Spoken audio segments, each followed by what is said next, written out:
saking sulitnya membuat keputusan saya bersalah, masa saya keputusan bersalahnya itu menyalahgunakan kewenangan dengan memberikan kewenangan terlalu besar kepada staf khusus saya dan kepada konsultan teknologi. Bayangin, ada apa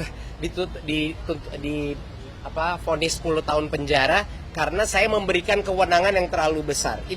Itulah salah satu contoh pemaksaan.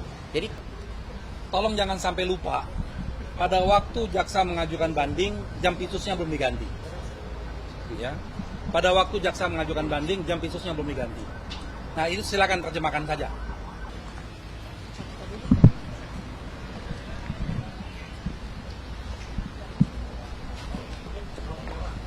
Ya, terima kasih.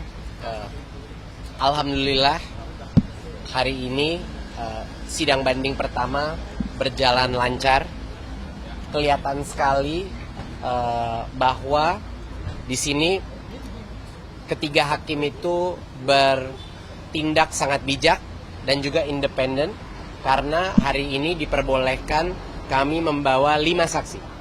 5 saksi ulangan, baik dari pihak Gotoh maupun juga dari pihak vendor maupun juga dari pihak LKPP dan juga pakar untuk kerugian negara ya.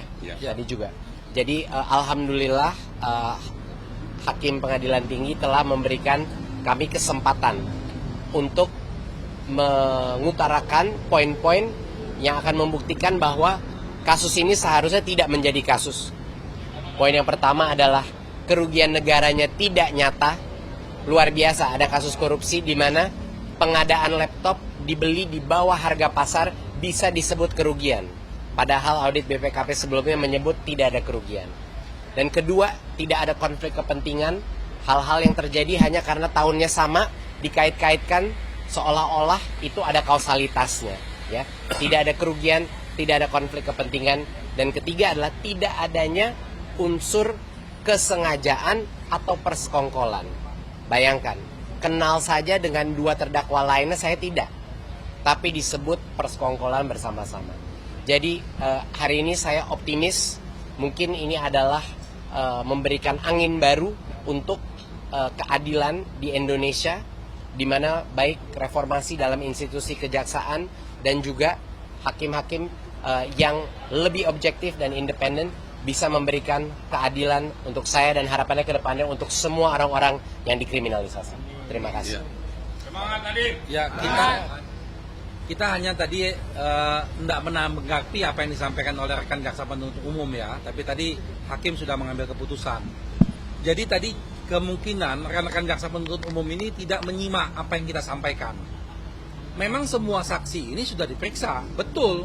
Yang kita permasalahkan, apa yang diperiksa itu berbeda dengan hasil apa yang diputuskan. Itu loh masalahnya. Itu yang kita mau menghadirkan mereka ke sidang ini untuk mengkonfirmasi. Kemarin dia ngomong A, kok dalam putusannya disebut B. Kira-kira gitulah. Gitu. Ini yang kita mengkonfirmasi. Gitu. Ada juga dia ngomong B, tapi tidak dicantumkan dalam berita acaranya. Kira-kira itu. Padahal kami memiliki juga rekaman persidangannya.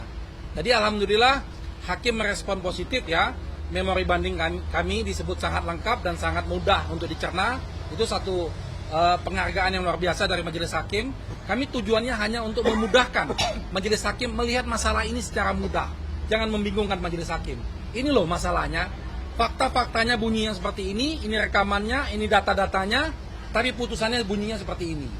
Oleh karena itulah, untuk menghilangkan keraguan-keraguan majelis hakim, sebetulnya beliau sudah paham, maka perlu dikonfirmasi beberapa perwakilan saksi. Nah, makanya itu diberikan 5 orang untuk memberikan konfirmasi tentang apa sih sebetulnya keterangan kemarin di tingkat pertama, kok hasilnya berbeda. Tapi yang paling bagus lagi tadi, hakim merumuskan menjadi 3 hal, tentang kerugian negara, tentang konflik kepentingan, dan tentang persekongkolan ya. Dan itulah yang menjadi pembahasan topik kami, bahwa itu semua kerugian negaranya tidak ada, konflik kepentingannya tidak ada, dan sama sekali tidak ada persekongkolan. Betul-betul niatnya adalah untuk kepentingan bangsa dan negara. Ya, perlu difahami ya publik ya, karena sepertinya tidak semua sudah memahami ketentuan KUHP dan KUHAP yang baru ya, termasuk para penegak hukum. Tapi hakim sangat memahami bahwa di dalam undang-undang yang baru, KUHP yang baru, ya, pengadilan tinggi dalam proses banding itu merupakan judek faksi. Jadi berwenang melakukan pemeriksaan fakta-fakta. Nah, sedangkan berdasarkan Inzage itu pemeriksaan berkas-berkas yang diajukan pada memori banding. Itu terlihat ya, ada beberapa fakta persidangan yang sangat penting yang berkorelasi kepada pokok perkara, berkorelasi pada kesimpulan ada atau tidaknya kerugian negara, itu tidak disampaikan oleh penuntut umum.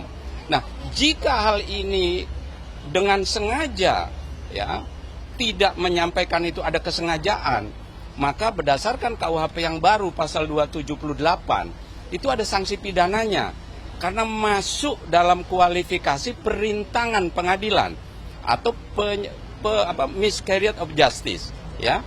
Ada obstruction of justice, perintangan keadilan, itu diatur dalam undang-undang yang baru pasal 278. Nah, jika memang penuntut umum itu sengaja menyembunyikan fakta-fakta tersebut ya, agar majelis banding ini sepaham dengan keputusan pengadilan tingkat pertama, itu penuntut umum akan terkena sanksi pidana di situ 9 tahun hukumannya. Nah, namun tadi majelis paham benar bahwa tugasnya adalah memeriksa fakta secara utuh, secara keseluruhan, maka diputuskan ya. Jadi hari ini yang terbukti itu sebenarnya adalah bahwa penuntut umum tidak menyampaikan fakta persidangan secara utuh, itu yang terbukti. Nah, oleh karena itu majelis hakim memutuskan akan memeriksa fakta-fakta yang tidak disampaikan ya, atau bisa kita sebut disembunyikan ya, sehingga seakan-akan putusan pengadilan negeri benar. Nah, itu nanti akan diperiksa. Nah, semoga setelah itu diperiksa, maka kebenaran akan terungkap dan keadilan akan bisa diberikan kepada Pak Nadiem ya. Tidak ada kesimpulan adanya kerugian negara. Oleh karenanya Pak Nadiem harus dibebaskan nanti di pengadilan tinggi ini, insya Allah ya. Terima kasih.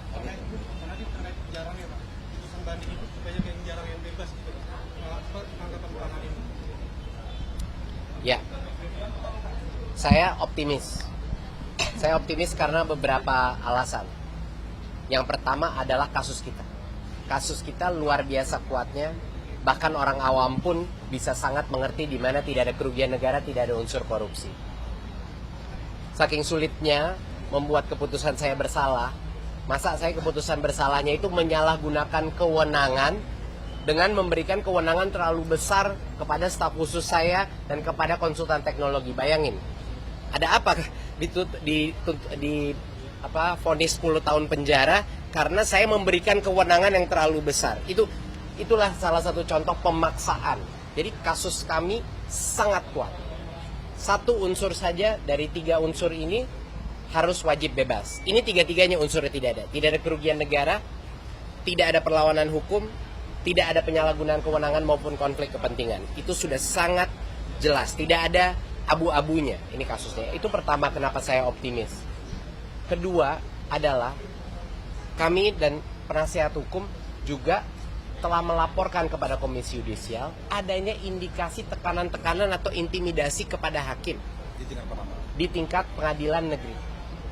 Nah, harapan kami dengan adanya transformasi dan reformasi internal kejaksaan yang sekarang sedang terjadi, bahwa tekanan-tekanan kepada hakim ini akan tidak terjadi lagi.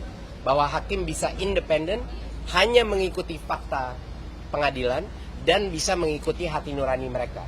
Itu alasan kedua kenapa saya jauh lebih optimis. Dan untuk menjawab pertanyaan saudara, kenapa selalu susah sekali membebaskan orang yang bersalah, mungkin ada hubungannya dengan tekanan-tekanan di luar ruang sidang yang terjadi. Tapi harapan besar untuk negara kita, tekanan itu dan kelompok-kelompok yang melakukan tekanan-tekanan itu demi mengkriminalisasi orang sekarang sudah diganti. Harapan saya diganti dengan orang-orang yang punya integritas lebih baik. Jadi semoga sistem pengadilan kita tidak kembali ke masa lalu dan menjadi lebih baik. Karena itu saya masih optimis. Ya, dan kedua perlu dicatat bahwa sudah terbukti adanya indikasi pelanggaran kode etik oleh hakim yang memutus pada pengadilan tingkat pertama. Nah, tadi juga terbukti ya, di dalam ruang sidang banding tadi terbukti mengenai alat-alat bukti di fakta persidangan yang tidak dipertimbangkan, sehingga hakim banding perlu memeriksa. Nah, jadi dengan adanya konfirmasi daripada Komisi Yudisial, ya, keputusan indikasi dari Komisi Yudisial yang terkonfirmasi adanya praktek-praktek penyembunyian fakta persidangan, sehingga disimpulkan ada indikasi pelanggaran kode etik, itu memberikan tambahan optimisme bahwa proses pengadilan tingkat pertama bermasalah. Nah, apakah bermasalahnya itu karena aspek tertentu? Itu menjadi pertanyaan. Apakah ada intervensi dari pihak-pihak tertentu yang menyebarkan hoax bahwa data-data hakim sudah dipegang oleh penyidik, yang ternyata itu hoax saja untuk menakut-nakuti? Mungkin saja itu bisa terjadi. Namun demikian, dengan adanya proses yang sekarang terjadi, tadi sudah terungkap, ya, dan adanya kesimpulan dari Mahkamah Konstitusi, menambah optimisme bahwa putusan pengadilan tingkat pertama diambil dengan cara-cara yang melanggar kode etik, sehingga sebelum terjadi keterlanjuran yang menghancurkan marwah pengadilan bisa dikoreksi pada pengadilan banding ini. Ya. Oke. Bisa mungkin pertanyaan yang baru. Ini ada kriminalisasi dan sebagainya. Kalau melihat dinamika yang terjadi di kejaksaan hari ini, apakah itu semakin meyakinkan Mas Nadiem bahwa kasus ini memang kriminalisasi? Yang kedua, terkait dengan banding JPU, mungkin bisa direspon juga sama tim penasihat hukum. Terima kasih. Kalau dari aspek kriminalisasi, apakah kasus saya memenuhi kriteria kriminalisasi? 100%. Hampir semua unsur korupsinya tidak ada secara fakta, tetapi yang menjadi dasar dari keputusan adalah narasi, ya, itu adalah bukti terkuat kriminalisasi. Karena apa? Di ujung ini yang terbukti apa? Ada kebijakan yang terjadi. Kebijakan itu tidak menyebabkan kerugian negara, tetapi dibuat-buat menjadi kerugian negara, gitu. Sehingga banyak sekali orang menjadi korban daripada kasus yang memang dari awal harusnya tidak menjadi kasus, ya. Jadi saya yakin sekali ini kriminalisasi, bukan hanya karena ini kasus Chromebook. Jangan lupa, ini berkali-kali ada kasus ini. Dari kasusnya Pak Tom Lembong, ya, kasus Pertamina, kasus yang hari ini sidang, Niko, Donald, Tanihub, ada banyak lagi yang mungkin belum viral di masyarakat. Tapi ini bukan suatu hal yang hanya terjadi kepada saya. Ini suatu pola yang telah terjadi selama 2 tahun terakhir, yang benar-benar merubah cara masyarakat melihat sistem keadilan kita. Kaget masyarakat, loh, jadi sebenarnya korupsinya ini apa sih? Ya kan, susah kan, semuanya sama polanya. Kerugian negaranya nggak jelas, nggak ada yang terima aliran dana. Tiba-tiba kerugiannya kreatif sekali gitu. Kayak contohnya saya kerugiannya dicari-cari setelah saya ditahan. Nah, itu adalah hal-hal di mana menjadi indikasi kriminalisasi. Dan sekali lagi, salut kepada pemerintah, salut kepada aparat penegak hukum yang telah berani membuka aib pihak-pihak yang melakukan kriminalisasi ini, khususnya di area tipikor atau korupsi, ya. Dan salut saya dan hormat saya bahwa pembongkaran ini bisa menjadi animo untuk mentransformasi seluruh sistem kejaksaan dan aparat penegak hukum secara umum. Saya sangat apresiasi dan optimis. Gitu. Kaitan banding ya, tolong jangan sampai lupa, pada waktu jaksa mengajukan banding, jam pitusnya belum diganti. Ya, pada waktu jaksa mengajukan banding, jam pitusnya belum diganti. Nah, itu silakan terjemahkan saja. Ya. Tetapi apapun yang dilakukan oleh pihak kejaksaan, kita siap menghadapi. Kami sudah mengajukan kontra memori bandingnya, dan semuanya menurut kami tidak ada bukti-bukti baru ataupun fakta-fakta baru yang menguatkan mereka. Kami masih optimis bahwa mereka sangat lemah. Oke? Terima kasih.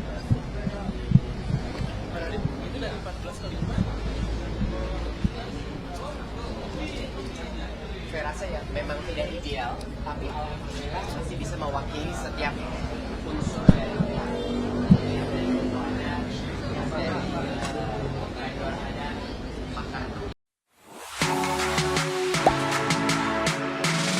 Gak sempet baca? Dengerin aja, klik icon text to speech di okezone.com.